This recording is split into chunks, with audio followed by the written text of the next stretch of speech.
Hello friends, welcome to study with Sunil. देखिए दोस्तों, आज का सेशन आपके लिए काफ़ी इंपॉर्टेंट होने वाला है क्योंकि यहाँ पर मैंने हर एक सब्जेक्ट को ध्यान में रखते हुए और आपके एग्जाम के पॉइंट ऑफ व्यू से ही ये क्विज तैयार की है। तो इस वीडियो को आप लास्ट तक ज़रूर देखना। यहाँ पर आपको Hindi, science, GK, Indian history, Rajasthan GK सारे क्वेश्चन आपको देखने को मिलेंगे। तो देखिए, पहला क्वेश्चन आपको दे रखा है, निम्नलिखित में से किस स्थान पर पानी का क्वथनांक सबसे कम होता है। चार ऑप्शन आपको दे रखे हैं, आपको बताना है कि पानी का जो क्वथनांक है वो सबसे कम कौन से स्थान पर होता है। मृत सागर में, माउंट एवरेस्ट, नीला डेल्टा या फिर सुंदरबन डेल्टा। देखिए, आज हम थोड़ा सा फास्टली चलेंगे तो आपको मैं बता देता हूँ इसका राइट आंसर कौन सा होगा। माउंट एवरेस्ट होगा। माउंट एवरेस्ट पर पानी का जो क्वथनांक है वो सबसे कम होता है। नेक्स्ट क्वेश्चन दे रखा है, एक रंगीन टीवी में उपयोग किए जाने वाले जो प्राथमिक रंग हैं वो कौन से होते हैं। एक रंगीन टीवी में प्रयोग किए जाने वाले प्राथमिक रंग कौन से होते हैं। तो इसका आंसर शायद आप सभी को पता होगा, लाल, हरा और नीला होगा। तो ऑप्शन आपको इसमें जो थर्ड दे रखा है वो क्या हो जाएगा, इसका करेक्ट आंसर हो जाएगा। फिर अगला क्वेश्चन दे रखा है, निम्नलिखित में से क्या प्लास्टिक मनी है। प्लास्टिक मनी इनमें से कौन सी है। चार ऑप्शन आपको दे रखे हैं, डेबिट कार्ड, क्रेडिट और डेबिट कार्ड, और इनमें से कोई नहीं। प्लास्टिक मनी किसको कहते हैं। तो देखिए, क्रेडिट कार्ड को भी कहते हैं और डेबिट कार्ड को भी कहते हैं, इसलिए दोनों हो जाएगा, क्रेडिट और डेबिट कार्ड, ऑप्शन सी। उसके बाद में अगला क्वेश्चन आपको देखा, माचिस की जो टिप है उसके ऊपर किस पदार्थ का उपयोग किया जाता है। यानी आपकी जो माचिस होती है उस पर जो रोगन होता है उस पर कौन से पदार्थ का उपयोग किया जाता है, आपको ये बताना है। सल्फर का, सोडियम का, फास्फेट का या फास्फोरस का। माचिस की जो टिप होती है उसके ऊपर कौन से पदार्थ का उपयोग किया जाता है, फास्फोरस का उपयोग किया जाता है। तो फास्फोरस, ऑप्शन डी क्या हो जाएगा आपका, इसका राइट आंसर हो जाएगा। अगला क्वेश्चन दे रखा है, निम्नलिखित में से कौन सी एक नोबल गैस नहीं है। कौन सी एक नोबल गैस नहीं है वो आपसे पूछा है। देखिए, रेडोन, ऑर्गन, सिलिकॉन, नियोन। कौन सी एक नोबल गैस नहीं है। काफ़ी बढ़िया क्वेश्चन है। देखिए, सिलिकॉन क्या हो जाएगा आपके इस क्वेश्चन का राइट आंसर हो जाएगा। इसके अलावा रेडोन, ऑर्गन और नियोन ये तीनों ही आपकी नोबल गैस होती हैं। फिर देखिए, नेक्स्ट क्वेश्चन दे रखा है, तोता का पर्यायवाची शब्द। अब जो क्वेश्चन है वो हिंदी से रिलेटेड शुरू हो चुके हैं। आपको बताना है तोता का पर्यायवाची शब्द कौन सा होता है। रोल, बाजुरा, अब्र या सुग्गा। तो जो तोता होता है उसका पर्यायवाची शब्द कौन सा होता है आपका, इसमें सुग्गा इसका राइट आंसर हो जाएगा। पंडित का पर्यायवाची शब्द कौन सा है। चार ऑप्शन आपको दे रखे हैं, आपको बताना है कि पंडित का पर्यायवाची शब्द इनमें से कौन सा होगा। आलय, क्षण प्रभा, विचक्षण या विशिख। पंडित का पर्यायवाची शब्द इनमें से कौन सा होगा। तो देखिए, विचक्षण क्या होगा आपका, इसमें पंडित का पर्यायवाची शब्द हो जाएगा। फिर अगला क्वेश्चन दे रखा है, पेड़ का पर्यायवाची शब्द कौन सा नहीं है। पेड़ का पर्यायवाची शब्द कौन सा नहीं है वो आपको बताना है। देखिए, पेड़ का पर्यायवाची पादप होता है, बिल्कुल होता है, तरु भी होता है, वृक्ष भी होता है, लेकिन तरुणी जो है वो पेड़ का पर्यायवाची शब्द नहीं होता, इसलिए ऑप्शन डी क्या हो जाएगा आपका, इसका राइट आंसर हो जाएगा। फिर अगला क्वेश्चन दे रखा है, पक्षी का पर्यायवाची शब्द कौन सा नहीं है। देखिए, कौन सा नहीं है वो आपको बताना है। क्वेश्चन आपका एग्जाम में इसी तरीके से पूछा जाता है, तो थोड़ा सा आप क्वेश्चन के ऊपर गौर किया करो। कौन सा पक्षी का पर्यायवाची शब्द नहीं है। तो देखिए, विहंग, विहंग जो है वो पक्षी का पर्यायवाची शब्द होता है, बिल्कुल होता है। परिंदा भी होता है और परवेरू भी होता है, लेकिन करका नहीं होता। तो करका क्या हो जाएगा, इस क्वेश्चन का राइट आंसर हो जाएगा। मोर का पर्यायवाची शब्द कौन सा है। मोर का पर्यायवाची शब्द कौन सा है यह आपको बताना है। नीलकंठ, अम्बुद, पयोद, राम। तो देखिए, अम्बुद और पयोद ये दोनों तो बिल्कुल नहीं होते, आपको पता है। और मोर का पर्यायवाची शब्द कौन सा हो जाएगा आपका, इसमें नीलकंठ हो जाएगा। नीलकंठ यानी कि ऑप्शन फर्स्ट आपको यहाँ पर उत्तर के रूप में स्वीकार करना होगा। नेक्स्ट क्वेश्चन दे रखा है, मोक्ष का पर्यायवाची शब्द है। मोक्ष का पर्यायवाची शब्द इनमें से कौन सा है। मोक्ष, निर्वाण, विद्रुम, बंधन या सरवरी। तो मोक्ष का जो पर्यायवाची शब्द हो जाएगा वो आपका कौन सा हो जाएगा, इसमें निर्वाण। ठीक है, भगवान जैन धर्म के जो 24वें तीर्थक हुए थे महावीर स्वामी, उनको निर्वाण की प्राप्ति हुई थी, महात्मा गौतम बुद्ध को हुई थी, या आप जीके में पढ़ते होंगे। तो मोक्ष का मतलब क्या होता है, निर्वाण होता है। मेना का पर्यायवाची शब्द कौन सा है। मेना का पर्यायवाची शब्द इनमें से कौन सा है। तो देखिए, मेना का जो पर्यायवाची है वो कौन सा हो जाएगा यहाँ पर, कलह प्रिया। कलह प्रिया मेना का पर्यायवाची शब्द हो जाएगा, ऑप्शन सेकंड। बारिश का पर्यायवाची शब्द कौन सा नहीं है। बारिश का पर्यायवाची शब्द कौन सा नहीं है। तो देखिए, वर्षा बारिश का पर्यायवाची शब्द होता है, बिल्कुल होता है। बरसात भी होता है, वृष्टि, वृष्टि भी होता है। अपन बोलते हैं ना, अतिवृष्टि या अल्पवृष्टि या फिर अनावृष्टि। यानी कम बरसात होती है, ज़्यादा बरसात होती है, या फिर बिल्कुल भी बरसात नहीं होती। तो वृष्टि है वो बिल्कुल बारिश का पर्यायवाची होता है, लेकिन विटप है वो बारिश का पर्यायवाची नहीं होता। इसलिए विटप ऑप्शन डी क्या हो जाएगा, इसका राइट आंसर हो जाएगा। अगला क्वेश्चन दे रखा है, वायु का पर्यायवाची शब्द नहीं है। वायु का पर्यायवाची शब्द कौन सा नहीं है वो आपको बताना है। हवा, पवन, वृहत या समीर। तो हवा बिल्कुल होता है, पवन भी होता है, समीर भी होता है। वृहत वायु का पर्यायवाची शब्द नहीं होता। इसलिए ऑप्शन जो थर्ड है, ऑप्शन सी, ये आपको उत्तर के रूप में स्वीकार करना होगा। अगला क्वेश्चन दे रखा है, मूंगा का पर्यायवाची शब्द नहीं है। मूंगा का पर्यायवाची शब्द कौन सा नहीं है वो आपको बताना है। मूंगा, मूंगा का पर्यायवाची शब्द कौन सा नहीं है। तो देखिए, प्रवाल मूंगा का पर्यायवाची शब्द होता है, विद्रुम भी होता है, सरवरी मूंगा का पर्यायवाची शब्द नहीं होता। इसलिए सरवरी ऑप्शन सी क्या हो जाएगा, इस क्वेश्चन का राइट आंसर हो जाएगा। फिर अगला क्वेश्चन आपको देखा है, भाषा के दो रूप कौन कौन से हैं। भाषा के दो रूप कौन कौन से हैं, काफी इंपॉर्टेंट क्वेश्चन है। भाषा के दो रूप कौन कौन से होते हैं। देखिए, भाषा मौखिक होती है और लिखित होती है, इसलिए ऑप्शन सेकंड क्या हो जाएगा, इसका राइट आंसर हो जाएगा। उसके बाद में अगला क्वेश्चन दे रखा है, हिंदी में समास कितने प्रकार के होते हैं। तो हिंदी में जो समास हैं वो कितने प्रकार के होते हैं, ये आपको बताना है। कुछ स्टूडेंट हैं वो कुछ और स्मार्ट बनने की कोशिश करते हैं और समास के जो 6 भेद होते हैं उनको 4 भेदों में समाहित करने की कोशिश करते हैं, लेकिन वो गलत है। अगर आपको एग्जाम में सीधा क्वेश्चन पूछा जाता है कि हिंदी में समास के कितने प्रकार होते हैं, तो आपको एग्जाम में 6 ही करना है। काफ़ी बार मैं देखता हूँ कि स्टूडेंट इस तरीके की कसम में उलझे रहते हैं कि 4 भेद होते हैं या फिर 6 भेद होते हैं। तो हिंदी में समास के 6 भेद स्वीकार किए गए हैं, आपको एग्जाम में 6 भेद ही आंसर करना होगा, ठीक है। अगला क्वेश्चन दे रखा है, ईमानदारी शब्द कौन सी संज्ञा है। ईमानदारी जो शब्द है इसमें कौन सी संज्ञा है। ईमानदारी शब्द कौन सी संज्ञा का उदाहरण है। भाववाचक, जातिवाचक, व्यक्तिवाचक या फिर प्राणीवाचक। तो देखिए, इसका आंसर कौन सा हो जाएगा, आपका भाववाचक हो जाएगा, ठीक है। ये इसका करेक्ट आंसर होगा। ईमानदारी जो है वो भाववाचक संज्ञा का उदाहरण है। निम्नलिखित में से कौन सा अव्यय का भेद नहीं है। कौन सा अव्यय का भेद नहीं है, ये आपसे पूछा है।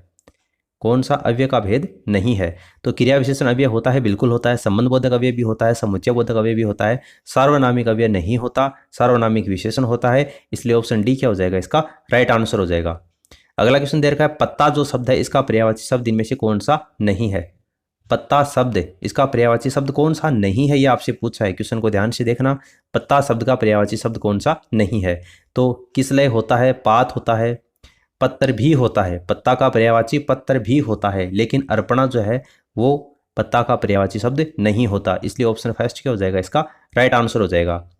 अगला क्वेश्चन आपको लोकोक्ति मुहावरों में दे रखा है। एक लोकोक्ति दे रखा है, इसका अर्थ बताना है। ओखली में सिर दिया तो मूसलों का क्या डर। यानी ओखली में सिर दिया तो मूसलों का क्या डर, इससे लोकोक्ति का अर्थ क्या होगा। तो आप वीडियो को पॉज करके खुद से देख सकते हैं, मैं आपको इसका राइट आंसर बता देता हूं।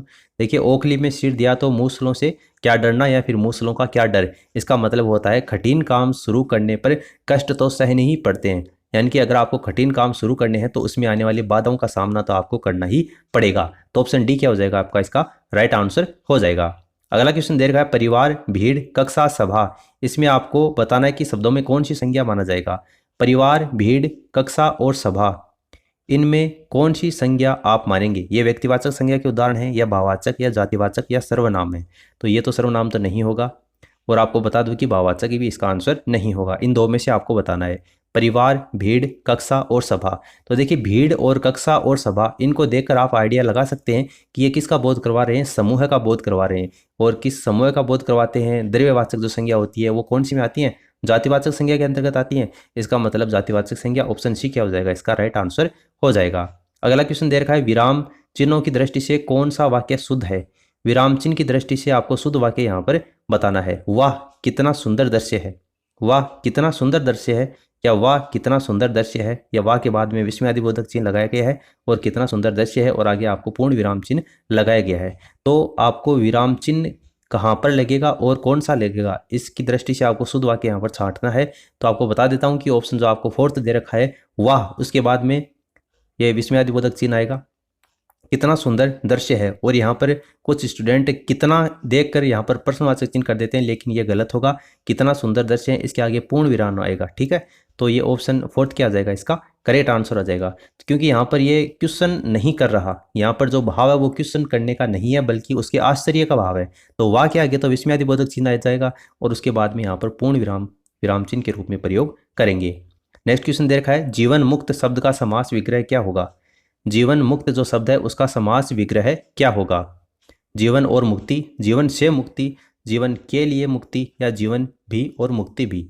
तो जीवन मुक्त जो समासिक पद है उसका समास विग्रह क्या होगा, जीवन से मुक्ति होगा, जीवन से मुक्ति। ठीक है, अलग होने के अर्थ में अपादान तत्पुरुष समास होता है यहाँ पर, आप सभी को पता होगा। कानन शब्द का पर्याय क्या है।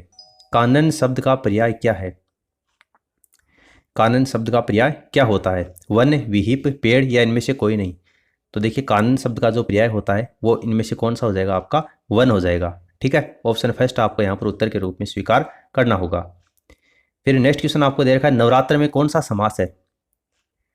नवरात्र में कौन सा समास है। नवरात्र में कौन सा समास है। बहुव्रीहि समास है, या फिर द्विगु समास है, क्रमधारय समास है, या फिर द्वंद्व समास है। तो आप थोड़ा सा टाइम ले सकते हैं चाहें तो। देखिए नवरात्र में कौन सा समास हो जाएगा, नवरात्रियों का समूह है, तो यहाँ पर ये द्विगु समास का उदाहरण है, ऑप्शन सेकंड इसका आंसर हो जाएगा। फिर अगला क्वेश्चन दे रखा है उल्लास का संधि विच्छेद। उल्लास का संधि विच्छेद आपको बताना है, तो ये व्यंजन संधि का उदाहरण है। और उत धन्य लास, ऑप्शन थर्ड क्या हो जाएगा, इसका करेक्ट आंसर हो जाएगा। निम्नांकित में से देशज शब्द को चुनिए। देशज शब्द को आपको चुनना है, चार ऑप्शन दे रखे हैं, कर्म, गड़बड़, परिवार और किशन। देशज शब्द इनमें से कौन सा होगा।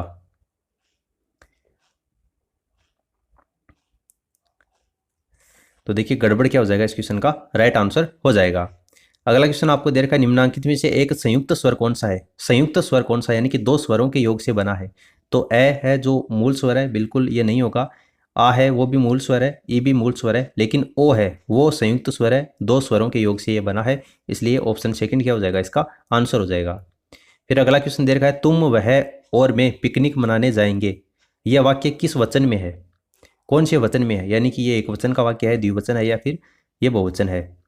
तुम वह और मैं, यानी कि तीन व्यक्तियों की यहाँ पर बात आ रही है, और दो या दो से अधिक की बात आती है, तो वहाँ पर कौन सा वचन का प्रयोग होता है, बहुवचन का प्रयोग होता है। इसका मतलब ऑप्शन फर्स्ट बहुवचन के अंतर्गत ये बहुवचन में वाक्य है।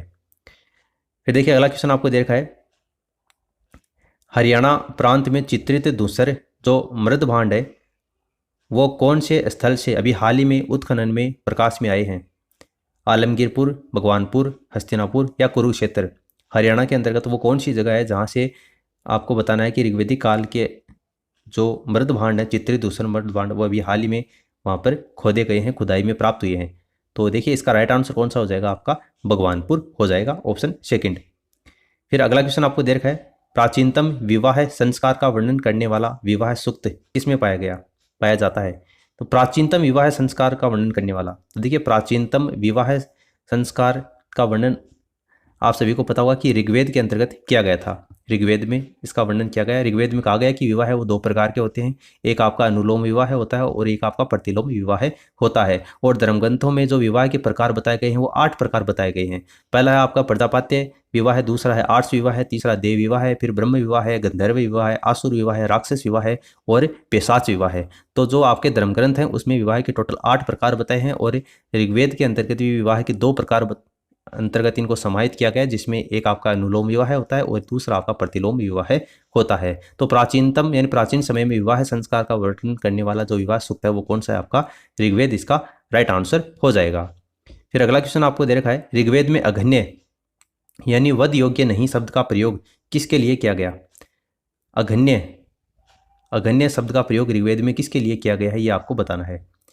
तो देखिए ब्राह्मण, गाय, स्त्री या पुरोहित। तो देखिए ऋग्वेद में आपको ऑलरेडी पढ़ा चुका हूँ, मैंने आपको बताया था कि गाय के लिए अघन्य शब्द का प्रयोग किया गया, गाय के लिए अघन्य शब्द का प्रयोग किया गया है। और यजुर्वेद की जो आपकी शुक्ल शाखा है उसमें शतपथ ब्राह्मण के अंतर्गत, ये क्वेश्चन काफ़ी इंपॉर्टेंट है, यजुर्वेद के अंतर्गत आपकी जो शुक्ल यजुर्वेद शाखा है उसकी शतपथ ब्राह्मण में ये गाय को अघन्य कहा गया है। तो ऑप्शन सेकंड क्या हो जाएगा, इसका करेक्ट आंसर हो जाएगा। फिर अगला क्वेश्चन दे रखा है ऋत यानी कि प्राकृतिक संतुलन स्थापित करने के कारण किस लोक देवता को ऋतस्य गोप कहा गया है। प्राकृतिक संतुलन स्थापित करने के कारण कौन से लोक देवता हैं जिनको ऋतस्य गोप कहा गया है। तो देखिए विष्णु तो यहाँ पर नहीं होगा, हालांकि जो विष्णु है उनको ऋग्वेद में संरक्षक देवता के रूप में विष्णु की पूजा की जाती थी, लेकिन आपको यहाँ पर पूछा है कि प्राकृतिक संतुलन स्थापित करने के कारण वैदिक देवता कौन से हैं जिनको ऋतस्य गोप कहा गया है। तो देखिए यहाँ पर सूर्य भी नहीं होगा, इन दो में से आपको बताना है। और इसका राइट आंसर कौन सा हो जाएगा आपका, काफ़ी इंपॉर्टेंट क्वेश्चन है, कौन सा हो जाएगा, वरुण हो जाएगा। ठीक है, कुछ स्टूडेंट सोच रहे होंगे कि इंद्र होगा प्राकृतिक संतुलन, देखिए इंद्र नहीं होगा। हालांकि ऋग्वैदिक काल में सबसे जो लोकप्रिय देवता है वो इंद्र को ही माना गया है, और ऋग्वेद के अंतर्गत इंद्र के लिए 250 सूक्त समर्पित हैं। तूफान और वर्षा का देवता इंद्र को माना है। इंद्र को पुरंदर की संज्ञा भी दी है, पुरंदर यानी किलों को तोड़ने वाला। लेकिन वरुण, वरुण जो है, वरुण के लिए ऋग्वेद में 30 सूक्त मिलते हैं। और संपूर्ण जल निधि का स्वामी, संपूर्ण जल निधि का स्वामी और असुर देवता के रूप में वरुण को बताया गया है। तो वरुण ही आपका क्या हो जाएगा, इसका राइट आंसर होगा, इंद्र नहीं होगा। अगला क्वेश्चन आपको दे रखा है, कौन मूलतः जल या समुद्र का देवता है। जल या समुद्र का देवता कौन सा है, तो वैसी बात है, आप क्या करेंगे, इंद्र करेंगे, लेकिन यहाँ पर इंद्र आंसर नहीं होगा। मैंने आपको अभी बताया था तूफान और वर्षा का देवता किसको बताया है, इंद्र को बताया है। लेकिन आपको यहाँ पर तूफान और वर्षा का देवता नहीं पूछा है, आपको क्या पूछा है, जल या समुद्र का देवता पूछा है। तो मैंने अभी आपको बताया था कि संपूर्ण जल निधि का स्वामी या असुर देवता किसको बताया गया है, वरुण को ही बताया गया है। तो यहाँ पर जल या समुद्र का देवता अगर आपसे पूछे तो वरुण करना है, इंद्र नहीं करना है। मैं बार बार बोल रहा हूँ कि इंद्र नहीं करना। क्यों नहीं करना, क्योंकि इंद्र को ऋग्वेद के अंतर्गत तूफान व वर्षा का देवता बताया गया है। संपूर्ण जल निधि का जो स्वामी है वो वरुण देवता को बताया गया है, और वरुण ही क्या होगा, इस क्वेश्चन का आपका राइट आंसर होगा। ठीक है, फिर देखिए अगला क्वेश्चन चलते हैं अपन। पॉलिटिक्स से रिलेटेड कुछ क्वेश्चन आप यहाँ पर देख सकते हैं, जिसके बारे में अपन बात करेंगे। विधान परिषद की सदस्यता के लिए न्यूनतम आयु सीमा कितनी है। विधान परिषद की सदस्यता के लिए न्यूनतम आयु सीमा कितनी है, 21 वर्ष, 25 वर्ष, 30 वर्ष या फिर 35 वर्ष निर्धारित की गई है। ऑप्शन सी इसका करेक्ट आंसर होगा। फिर अगला क्वेश्चन आपको दे रखा है, किस बिल के द्वारा सरकार 1 वर्ष के लिए राजस्व संग्रहण का प्रस्ताव रखती है। कौन से बिल के द्वारा सरकार 1 वर्ष के लिए राजस्व संग्रहण का प्रस्ताव रखती है। अनुपूरक बिल, आर्थिक बिल, वित्त विधेयक। तो देखिए इसका राइट आंसर कौन सा हो जाएगा, वित्त विधेयक। एक वित्त विधेयक पारित करती है और उसी के द्वारा सरकार जो है वो 1 वर्ष के लिए राजस्व संग्रहण का प्रस्ताव रखती है। वित्त विधेयक इसका आंसर हो जाएगा। फिर अगला क्वेश्चन दे रखा है, इसके आधार पर प्रतिबंधों पर ही धार्मिक स्वतंत्रता का अधिकार लागू नहीं किया जा सकता। यानी कि आपको बताना है कि निम्न में से जो 4 आपको ऑप्शन दे रखे हैं, इनमें से किसके आधार पर प्रतिबंधों पर ही धार्मिक स्वतंत्रता का अधिकार लागू नहीं किया जा सकता। तो देखिए भारत की सुरक्षा, इसके आधार पर स्वतंत्रता का अधिकार जो है वो लागू नहीं किया जा सकता। ठीक है, ऑप्शन सी इसका आंसर होगा। फिर नेक्स्ट देखा, भारतीय राष्ट्रीय गीत का अंग्रेजी में अनुवाद किसके द्वारा किया गया। भारतीय राष्ट्रीय गीत का अंग्रेजी में अनुवाद किसके द्वारा किया गया। तो इसका आंसर क्या हो जाएगा, रविंद्रनाथ टैगोर नहीं होगा। ठीक है, बहुत से स्टूडेंट रविंद्रनाथ टैगोर सोचेंगे, लेकिन ये इसका आंसर नहीं होगा। श्री अरविंदो क्या हो जाएगा, इसका राइट आंसर होगा ऑप्शन फर्स्ट। ठीक है, फिर से सुन लेना, भारतीय राष्ट्रीय गीत का अंग्रेजी में अनुवाद किसने किया था, श्री अरविंदो ने किया था। अगला दे रखा है, कौन सा शब्द मूल शब्द का पर्यायवाची नहीं है। कौन सा शब्द मूल शब्द का पर्यायवाची नहीं है, यानी कि जो छोटा है उसका पर्यायवाची नहीं है, ये आपको बताना है। छोटा शब्द आपको दे रखा है, इसका पर्यायवाची इनमें से कौन सा नहीं है। लघु बिल्कुल है, लघु छोटे का पर्यायवाची होता है, कनिष्ठ भी होता है, तुष्ट भी होता है, लेकिन अहम ये छोटे का पर्यायवाची नहीं होता, इसलिए ऑप्शन सेकंड इसका आंसर हो जाएगा।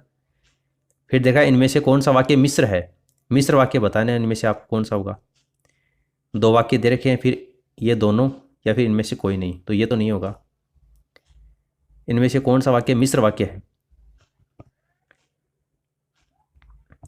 तो देखिए मिश्र वाक्य इनमें से कौन सा दे रखा है आपको, वह कौन सा मनुष्य है जिसने महाप्रतापी राजा भोज का नाम न सुना हो। ये यहाँ पर मिश्र वाक्य होगा। आपको जो वाक्य फर्स्ट दे रखा है वो मिश्र वाक्य का उदाहरण नहीं होगा, इसलिए आपको ऑप्शन सेकंड उत्तर के रूप में स्वीकार करना होगा। फिर अगला दे रखा है, संख्यावाचक विशेषण कितने प्रकार के होते हैं। संख्यावाचक जो विशेषण होते हैं वो कितने प्रकार के होते हैं। तो संख्यावाचक विशेषण 2 प्रकार के होते हैं, एक होता है निश्चित और एक होता है अनिश्चित संख्यावाचक विशेषण। तो आपका यहाँ पर ऑप्शन फर्स्ट क्या हो जाएगा, राइट आंसर हो जाएगा। फिर अगला क्वेश्चन दे रखा है, अर्थ की दृष्टि से वाक्य के कितने भेद होते हैं। अर्थ की दृष्टि से वाक्य के कितने भेद होते हैं। अर्थ की दृष्टि से देखिए, अर्थ की दृष्टि से वाक्य के कितने भेद होते हैं, 8 भेद होते हैं। ठीक है, ध्यान रखना, अर्थ के आधार पर वाक्य कितने प्रकार के होते हैं, 8 प्रकार के होते हैं। विधानार्थक होता है, विधानार्थक के अलावा आज्ञार्थक होता है, इच्छार्थक होता है, प्रश्नार्थक होता है, निषेधार्थक होता है, संदेहार्थक होता है, संकेतार्थक होता है और विस्मयार्थक होता है। तो टोटल 5 और 3 8 प्रकार के होते हैं अर्थ के आधार पर वाक्य के भेद। तो ऑप्शन डी इसका आंसर हो जाएगा। फिर नेक्स्ट देखा है द्वंद्व समास के कितने भेद होते हैं। हिंदी में द्वंद्व समास के कितने भेद होते हैं ये आपको बताना है। हिंदी में द्वंद्व समास के कितने भेद होते हैं? 3 भेद होते हैं। एक होता है आपका इतरेतर द्वंद्व जिसमें अपन ऐसे योजक चिन्ह का प्रयोग करते हैं वो होता है, और समाहार द्वंद्व के अंतर्गत आप देखते हैं कि अमूमन और शब्द का प्रयोग किया जाता है, और वैकल्पिक का तो आप सभी को पता है या शब्द का प्रयोग किया जाता है। तो इतरेतर द्वंद्व, समाहार द्वंद्व और वैकल्पिक द्वंद्व, तो ये द्वंद्व समास के 3 भेद होते हैं। इनमें से मूल स्वर के रूप में चिन्हित कीजिए, यानी कि जो मूल स्वर होते हैं, मूल स्वर वो कौन कौन से होते हैं, उनमें से आपको यहाँ पर 3 दिए गए हैं। तो इनमें से आपको बताना है कि वो जोड़ा कौन सा है जो कि मूल स्वर के अंतर्गत शामिल किया जाता है। तो देखिए इसका राइट आंसर हो जाएगा ए ई उ। ए ई उ री ये क्या होते हैं? आपके मूल स्वर के रूप में स्वीकार किए गए हैं। ऑप्शन सी क्या हो जाएगा? इसका आंसर हो जाएगा। फिर अगला दे रखा है संज्ञा इनमें से किस प्रकार का शब्द है? संज्ञा इनमें से किस प्रकार का शब्द है? निवारण, विकारी, सविकारी या निरपेक्ष? तो संज्ञा जो है वो कौन से प्रकार का शब्द है? देखिए संज्ञा जो है वो विकारी शब्दों के अंतर्गत काउंट किया जाता है। संज्ञा है, सर्वनाम है, विशेषण है, ये तीनों ही आपके विकारी शब्दों में आते हैं। तो विकारी शब्द हो जाएगा ऑप्शन सेकंड इसका राइट आंसर होगा। माँ ने बच्चों को बुलाया, यह वाक्य किस कारक का उदाहरण है? माँ ने बच्चों को बुलाया, यह वाक्य किस कारक का उदाहरण है? यानी कि इस वाक्य में संबंध कारक है या कर्म कारक है या कर्ता कारक है? देखिए बहुत से स्टूडेंट ये सोचेंगे कि माँ ने यानी कर्ता ने, इसका मतलब यहाँ पर कर्ता कारक हो जाएगा। फिर आगे चलेंगे वाक्य में तो बच्चों को, तो बच्चों को यानी कर्ता ने कर्म को, इसका मतलब वो कर्म कारक भी करेंगे। तो यहाँ पर आपको कर्ता कारक भी दे रखा और कर्म कारक भी दे रखा, दोनों दे रखे हैं। तो यहाँ पर आप कन्फ्यूजन की स्थिति में आ जाएंगे। माँ ने बच्चों को बुलाया, देखिए जो क्रिया है यहाँ पर वो किसके आधार पर है ये यहाँ पर आपको चेक करना है। माँ ने बच्चों को बुलाया, बच्चों को बुलाया, बुलाया जो क्रिया यहाँ पर किस में है? पुल्लिंग में है। इसका मतलब बच्चों को, देखिए माँ के अनुसार ये क्रिया का प्रयोग नहीं है, बच्चों के अनुसार हुआ है। इसका मतलब यहाँ पर कौन सा हो जाएगा? आपका कर्म कारक का प्रयोग हुआ है। ऑप्शन सेकंड क्या हो जाएगा? इसका राइट आंसर हो जाएगा। फिर अगला दे रखा है जिसका निवारण नहीं किया जा सके उसके लिए किस शब्द का प्रयोग किया जाएगा? जिसका निवारण नहीं किया जा सके उसके लिए कौन से शब्द को काम मिलेंगे अपन? जिसका निवारण नहीं किया जा सके तो क्या होता है? अनिवारण होता है। ऑप्शन सेकंड इसका करेक्ट आंसर होगा। अगला क्वेश्चन दे रखा है विज्ञान और प्रौद्योगिकी के इस युग में भाषा नित्य नवीन शब्दों से हो रही है। आपको एक ब्लैंक स्पेस दे रखा है, इसमें क्या आएगा ये आपको बताना है। बड़े क्वेश्चन है ये भी। विज्ञान और प्रौद्योगिकी के इस युग में भाषा नित्य नवीन शब्दों से हो रही है। क्या हो रही है यहाँ पर? ये समृद्ध हो रही है। भाषा जो है वो नवीन शब्दों से समृद्ध हो रही है, यानी कि सकारात्मक पक्ष में आपको यहाँ पर अर्थ स्वीकार करना होगा। हर वर्ष 15 अगस्त को देश भर में स्वतंत्रता दिवस धूमधाम से मानते हैं या फिर करते हैं, मनाते हैं या गुंजाते हैं? तो हर वर्ष 15 अगस्त को देश भर में स्वतंत्रता दिवस है वो धूमधाम से क्या करते हैं? अपन मनाते हैं। इसलिए ऑप्शन थर्ड क्या हो जाएगा? इसका करेक्ट आंसर हो जाएगा। जल्दबाजी में आप मानते मत कर देना। देखिए आज भी बहुत से साहूकार गाँव में गरीब किसानों को अपने देश में फंसाते हैं।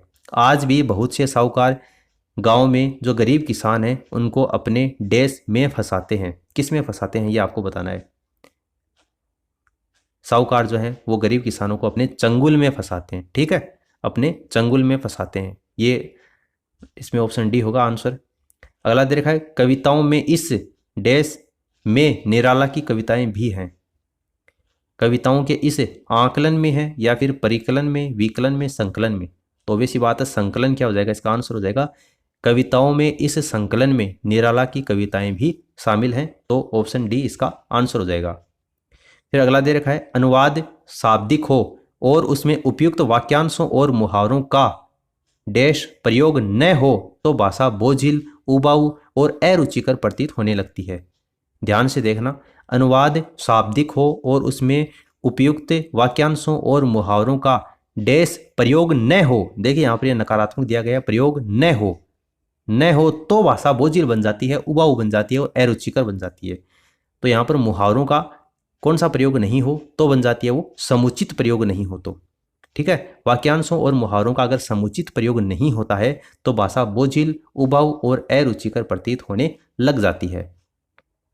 फिर अगला क्वेश्चन दे रखा है यदि आपकी कक्षा का बच्चा है वो सी को डी और डी को सी पढ़ता है, तो वो कौन से रोग से पीड़ित है ये आपको बताना है। अब ये शिक्षा मनोविज्ञान चाइल्ड डेवलपमेंट से रिलेटेड एक क्विज है, जल्दी से लगाते हैं। देखिए अपन, यदि एक कक्षा आपकी कक्षा का बच्चा है वो सी को डी पढ़ता है और डी को सी पढ़ता नहीं लिखता है, तो वो कौन से रोग से पीड़ित है ये आपको बताना है। सी को डी लिखता है और डी को सी लिखता है, तो वो डिस्लेक्सिया से पीड़ित है। ठीक है, ऑप्शन सेकंड क्या हो जाएगा, इसका आंसर हो जाएगा।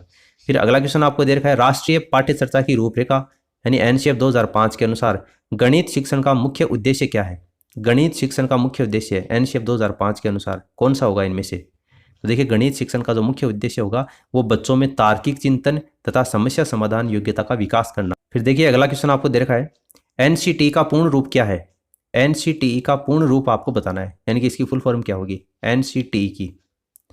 तो देखिए इसकी फुल फॉर्म हो जाएगी national council of teacher education. ये एनसीटी की फुल फॉर्म होगी national council of teacher education.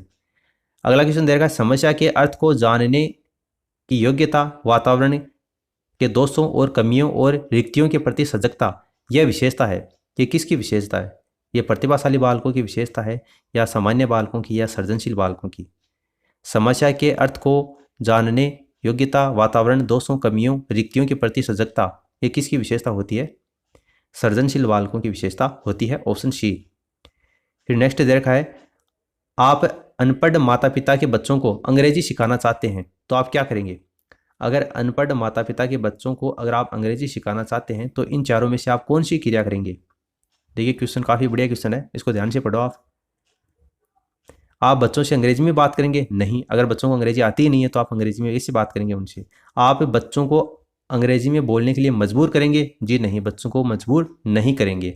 आप बच्चों को मातृभाषा में बोलने से रोकेंगे, नहीं, ये भी नकारात्मक है, नहीं रोकना है। आप उसे मातृभाषा की सहायता से अंग्रेजी सिखाने का प्रयास करेंगे, ये बिल्कुल एकदम पॉजिटिव रिस्पॉन्स दे रहा है।